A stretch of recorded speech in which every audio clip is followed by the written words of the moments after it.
Welcome everybody, it's another episode of Astronomy Daily. I'm Steve Dunkley, your host, all the way from the east coast of Australia, down under. It's the 26th of June 2023. Astronomy Daily, the podcast, with your host, Steve Dunkley. And with me, as usual, is our digital assistant, Hallie. Welcome aboard, Hallie. Hello, everyone. Yes, always great to have you here. What's on the menu today, Steve? Well, there's a great story about Rocket Lab and their plans for a new launch soon. That's next month in New Zealand, right? Yes, that's right. And there's also been a call for something to be done about the growing mess of orbital debris. That would include old inactive satellites, spent boosters, and even tiny bits and pieces. Yes, every little piece is a hazard to future missions. I was thinking about that while watching the Russians dump things off the ISS the other day, which seemed strange. And I've got a story about a super hot celestial body that's breaking some records but could use a proper name before it gets eaten by a sun. Oh, well, that one sounds really exciting. I'll get into it then. Okay, Hallie, all yours. Rocket Lab USA reports that its next Electron mission will deploy 7 satellites to space and include an attempt to recover the rocket's booster after launch. Rocket Lab's 39th Electron launch, dubbed the Baby Comeback mission, is scheduled to deploy from the Rocket Lab Launch Complex 1 in Mahia, New Zealand on July 14 UTC. Rocket Lab is also planning to conduct a marine recovery of Electron's first stage as part of this mission. Their recovery team will retrieve Electron using a customized vessel and transport the stage back to its production complex for analysis. The Baby Comeback mission is a rideshare mission and will carry satellites for multiple customers. Rocket Lab founder and CEO Peter Beck said, "This mission demonstrates Rocket Lab's ability to provide responsive space capabilities on accelerated timelines by making access to space possible for customers when they run into roadblocks." Payloads aboard the Baby Comeback mission include: NASA's Starling mission is a 4 CubeSat mission designed to test technologies to enable future swarm missions. Spacecraft swarms refer to multiple spacecraft autonomously coordinating their activities to achieve certain goals. Starling will demonstrate technologies for in-space network communications, onboard relative navigation between spacecraft, autonomous maneuver planning and execution, and distributed spacecraft autonomy. Spaceflight Laboratory selected Rocket Lab to launch Telesat's Low Earth Orbit 3 demonstration satellite that will provide continuity for customer and ecosystem vendor testing campaigns following the decommissioning of Telesat's Phase 1 Low Earth Orbit satellite. And Spire Global will launch 2 3U satellites carrying Global Navigation Satellite System radio occultation payloads to replenish its fully deployed constellation of more than 100 multipurpose satellites. Spire's satellites observe the Earth in real time using radio frequency technology.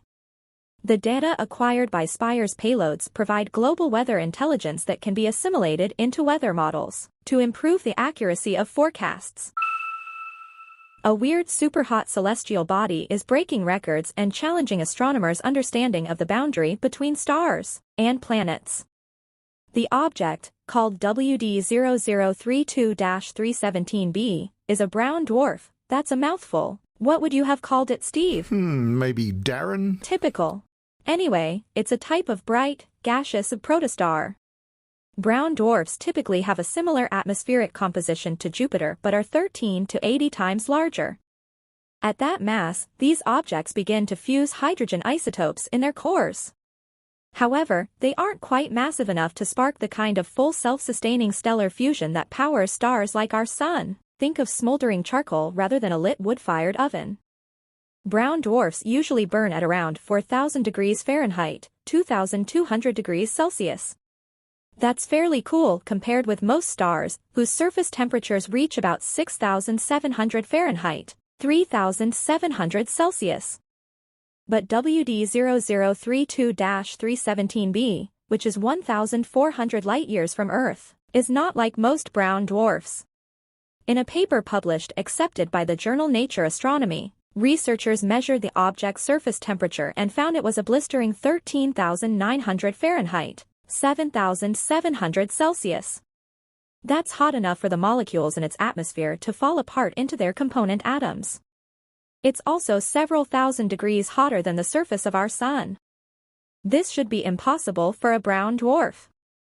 But the researchers discovered that the object got an assist from the star it orbits. WD0032-317b is extremely close to its Sun, an ultra-hot white dwarf star, so close that its year lasts just 2.3 hours. That proximity means WD0032-317b is tidally locked, with one side forever facing its star while the other faces away, according to Science Alert. Because of this, the brown dwarf is only superheated on one side, even though its day side temperature reaches 13,900 F. Its night side is a comparatively balmy 1,900 to 4,900 Fahrenheit, 1,000 to 2,700 Celsius. That's the most extreme temperature differential astronomers have measured on a substellar object, according to the researchers. But these conditions won't last long, as its molecules continue to fall apart. The brown dwarf is actually being evaporated by its host star. Research on objects like WD0032-317b could help scientists understand how hot stars slowly consume their companions. It can also add to the growing body of knowledge about the conditions that stars need to ignite. And I'm sorry, Steve. I don't think Darren will cut it as an official name this time. The European Space Agency, Airbus Defence and Space and Thales Alenia Space demonstrated their commitment to promoting the safety and long-term sustainability of space operations at the Paris Air Show 2023 Thursday. Satellites in orbit underpin our modern lives. They are used for space science, Earth observation, meteorology, climate research, telecommunication, navigation, and much more. But swirling fragments of past space endeavors are trapped in orbit around Earth, threatening our future in space. Over time, the number and mass of these debris objects grow steadily, boosting the risk to active satellites. Encouraged by its member states to implement a zero-debris approach for its missions, and to encourage partners and other actors to pursue similar paths, ESA is updating its internal space debris mitigation standards. We are calling upon all stakeholders from across the European space ecosystem, including new space actors, to display a strong commitment towards achieving global leadership in space debris mitigation and remediation, through the Zero Debris Charter Initiative, said ESA Director General Joseph Ashbacher. The Zero Debris Charter aims to bridge previous ESA initiatives aiming to shape global consensus on space sustainability, and the agency's technical work on the technologies and solutions enabling safe and sustainable space operations. It's the Astronomy Daily podcast with Steve Dunkley. Thanks again for joining us on Astronomy Daily. I'm Steve Dunkley, your host, and don't forget you can catch up with all past episodes of Astronomy Daily and our parent podcast, Space Nuts, with Andrew Dunkley and Professor Fred Watson at this address, spacenuts.io. Now here's an interesting story, not for the faint-hearted, I would imagine. Astronauts aboard the International Space Station have achieved a 98% water recovery rate in a breakthrough achieved by a method that might make the faint of heart a little bit squeamish. They hit the peak. Oh dear. Astronaut P recycling. Yes, the water recycling achievement is an important milestone for low-orbit space missions that aim to provide the basic needs of us astronauts without resupply missions. This means recycling or regenerating things like food, air and water. In terms of the International Space Station, each crew member needs about a gallon of water each day for drinking, food preparation and hygiene uses like brushing your teeth. The ideal goal in terms of water has been 98% recovery of the initial water that crews take into space with them at the start of longer missions. This is a very important step forward in the evolution of life support systems. Part of the team at Johnson Space Centre that manages life support systems on the ISS, Christopher Brown, said in a statement, "Let's say you launch with 100 pounds of water and you lose 2 pounds of that, and the other 98% just keep going around and around," he said. Keeping that running is pretty awesome, and it's quite an achievement. The water recovery milestone was achieved by the Environmental Control and Life Support Systems, that's ECLSS, during a demonstration of the improved urine processor Assembly, UPA, which recovers water from urine using vacuum distillation. I don't even want to imagine what that is. The ECLSS is made up of a combination of hardware, including a water recovery system that collects wastewater and advanced dehumidifiers that capture moisture from the air of the ISS as a result of crew's breath and sweat.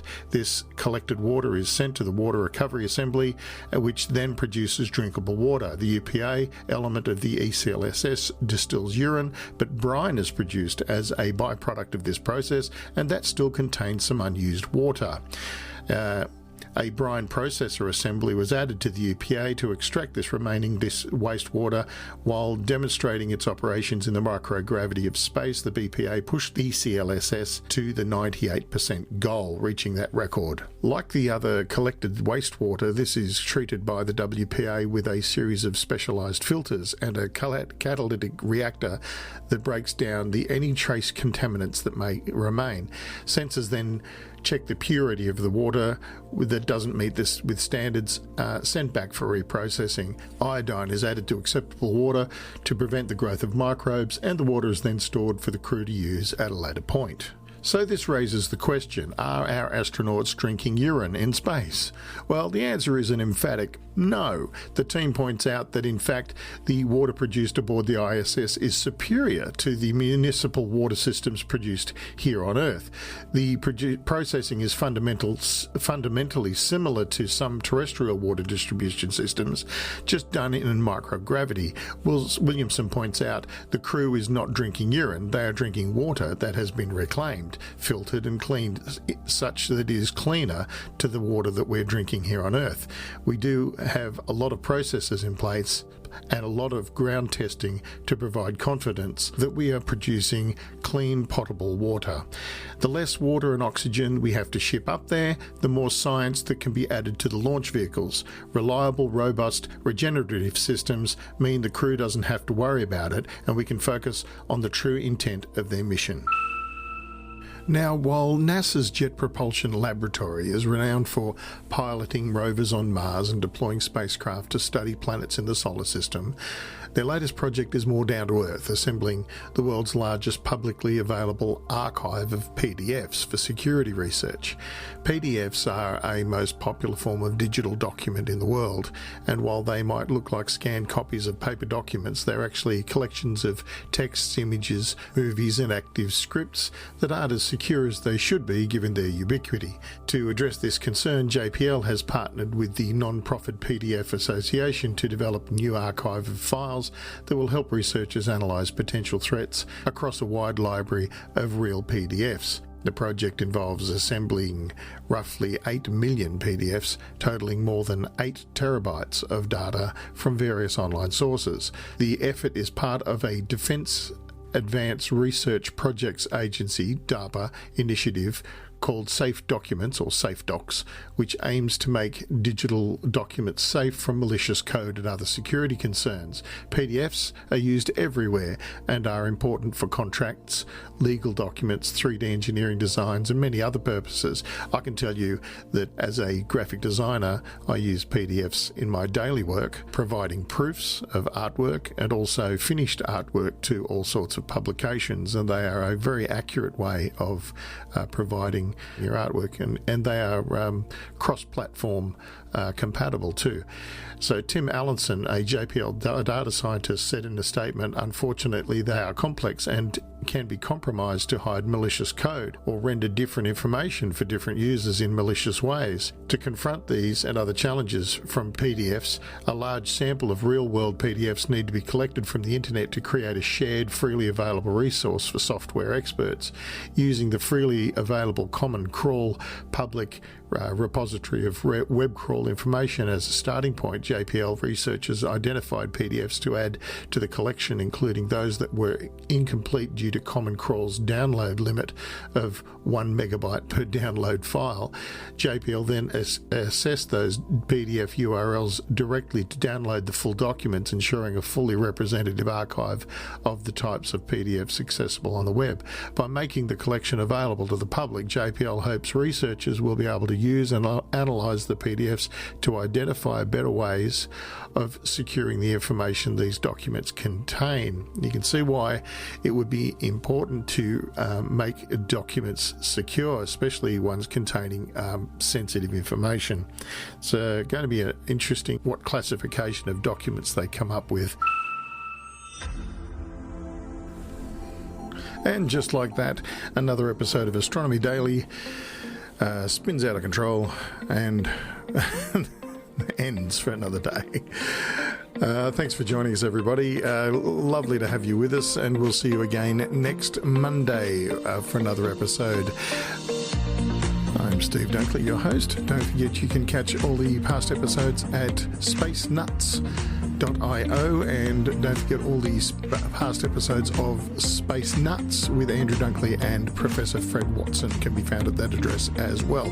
See you next time. See you, Hallie. Catch you next time. Bye for now. Astronomy Daily, the podcast, with your host, Steve Dunkley.